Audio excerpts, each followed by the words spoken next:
રાજકોટમાં સહકારી મંડળીના નામે છેતરપિંડીમાં આરોપીની ધરપકડ કરવામાં આવી છે।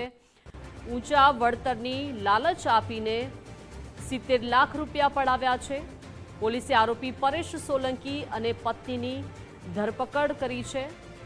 દંપતીએ 80 જેટલા રોકાણકારો પાસેથી નાણાં ઉઘરાવ્યા। બીજા બાજુ 6 મહિનાથી વળતર ચૂકવ્યા વિના ફરાર હતા। કોર્ટે આરોપીઓના 1 દિવસના રિમાન્ડ મંજૂર કર્યા છે। મહિલા મંડળી હોવાથી ભોગ બનનાર મોટાભાગની મહિલાઓ હતી। સમગ્ર મામલે પોલીસે વધુ તપાસ હાથ ધરી છે।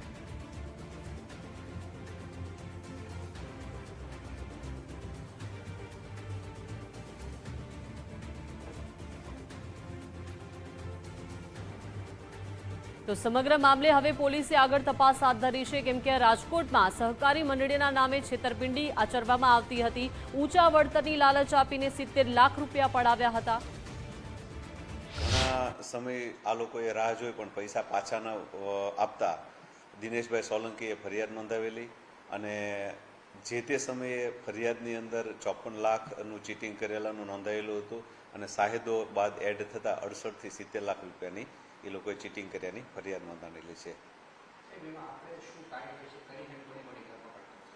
એમાં મુખ્ય આરોપી તરીકે પરેશભાઈ સોલંકી તથા એમના પત્ની નીરુબેન સોલંકી હતા અને એમના સાળા મુકેશભાઈ, પરેશભાઈના સાળા મુકેશભાઈ નીરુબેનના ભાઈ એ પણ એજન્ટ તરીકે હતા। તો એમના સાળાની ધરપકડ કરી છે મુકેશભાઈની અને ત્યાર પછી 2 દિવસ પહેલાં આ બંને દંપતીની ધરપકડ કરી છે।